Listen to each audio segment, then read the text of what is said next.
आज के इस वीडियो में मैं आपको सिखाने वाला हूँ पिन टैक्टिक्स क्या होती है, कौन कौन सी सिचुएशन में हम लोग पिन लगा सकते हैं, कौन कौन से पीसेस पिन लगा सकते हैं, पिन टैक्टिक्स का हम लोग कैसे फायदा उठाते हैं। ये सारी चीजें हम लोग आज के इस वीडियो में कवर करेंगे। नमस्ते दोस्तों, मेरा नाम है कुणाल व्यास, मैं इंटरनेशनल चेस कोच हूँ।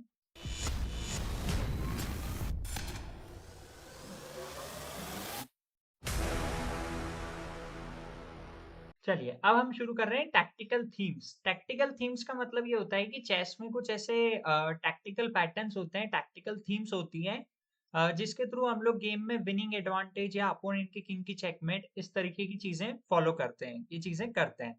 तो सबसे पहले हमारी जो टैक्टिक है वो है पिन। अब पिन का मतलब क्या होता है? जब हम अपोनेंट के पीस को इस तरीके से अटैक करते हैं कि अपोनेंट का जो पीस है वो मूव नहीं कर सकता है, या अगर मूव करेगा तो अपोनेंट का कोई पीछे वाला पीस कैप्चर होगा, तो उसको हम लोग बोलते हैं पिन।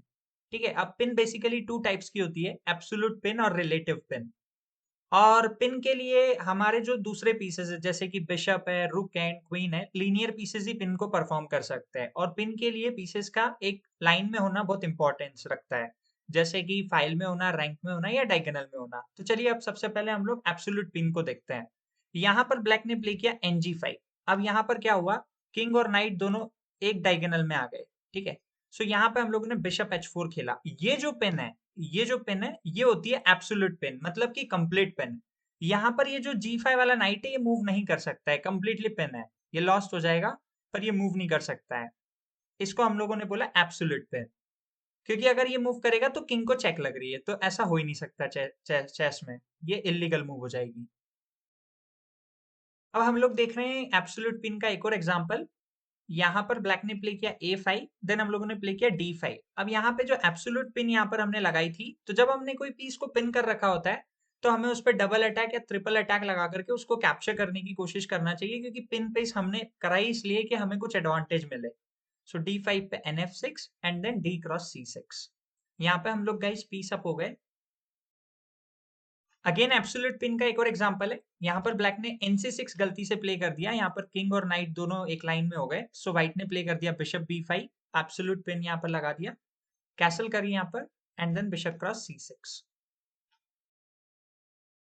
अब यहाँ पर गाइज ब्लेंडर मूव अपोनेंट ने प्ले किया क्वीन D5।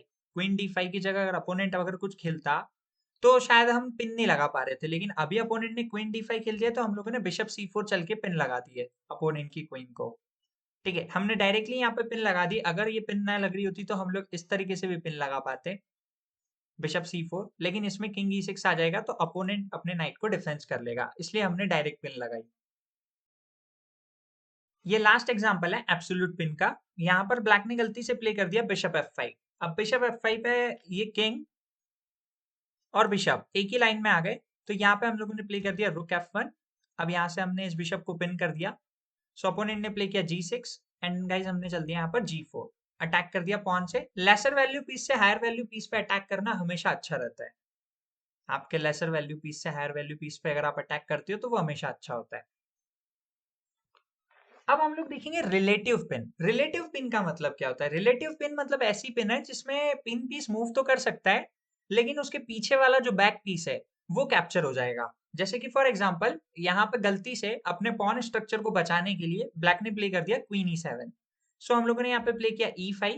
अब अपोनेंट के पास में चांस है कि हाँ वो अपने नाइट को मूव कर सकता है, D5 कर सकता है, E4 कर सकता है, H5 कर सकता है, या फिर D7 कर सकता है, लेकिन उसमें क्वीन कैप्चर हो जाएगी।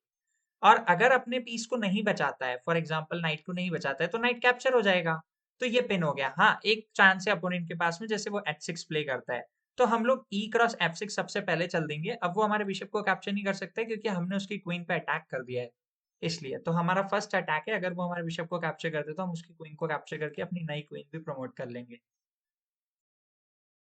ये एक और एग्जांपल है रिलेटिव पिन का। यहाँ पर ब्लैक ने प्ले कर दिया H5, ये ब्लेंडर मूव है। यहाँ पर ब्लैक को H6 टाइप कुछ खेलना चाहिए था, या फिर बिशप E7। सो हम लोगों ने यहाँ पे प्ले किया E5, क्योंकि यहाँ पर रिलेटिव पिन लगी हुई है। सो bishop E7 and again E cross F6, और हम लोग वापस से गेम में एडवांटेज में आ गए। अब यहाँ पे ब्लैक ने प्ले किया G6। अब G6 से क्या हुआ, यहाँ पे वापस रिलेटिव पिन लग गई, क्योंकि जब तक पॉन था तब तक तो थोड़ा मतलब टेंशन नहीं था, क्योंकि लेसर वैल्यू पीस ही लेसर वैल्यू पीस को या लेसर वैल्यू पीस या हायर वैल्यू पीस को डिफेंस कर रहा था, लेकिन अब हायर वैल्यू जो है वो लेसर वैल्यू को प्रोटेक्ट कर रहा है, नाइट को। तो वो प्रॉब्लम हो गई। सो यहाँ पे बिशप E6 खेलेगा अब अपोनेंट नाइट D5 के बाद में। सो यहाँ पर अब हमने बिशप क्रॉस F6 खेल दिया, क्योंकि हमारा जो नाइट है वो प्रोटेक्ट कर रहा है बिशप को। एक और एग्जांपल रिलेटिव पिन का, यहाँ पर ब्लैक ने प्ले किया रुक E6 और यहाँ पर क्वीन एंड रुक दोनों एक लाइन में आ गए। ये गलती हो गई ब्लैक से। सो व्हाइट ने यहाँ पे प्ले कर दिया बिशप H3 एंड सिंपली ये हम यहाँ पर एक्सचेंज अप हो जाएंगे। ये रिलेटिव पिन का लास्ट एग्जांपल है। यहाँ पर ब्लैक ने खेला RF E8 और व्हाइट ने यहाँ पे खेल दिया N cross C5। Very brilliant move, क्योंकि देखिए यहाँ पे ये जो पॉन था ये पॉन पिन है, क्वीन की लाइन में रखा था, इसलिए हमने ये C5 वाला पॉन कैप्चर कर लिया। क्वीन से कैप्चर करता है अपोनेंट तो हमारा रुक प्रोटेक्ट कर रहा है, और पॉन से करता है तो for example bishop into C7। Thank you for watching this video. अगर आपको वीडियो अच्छा लगा तो please like share and subscribe जरूर करें।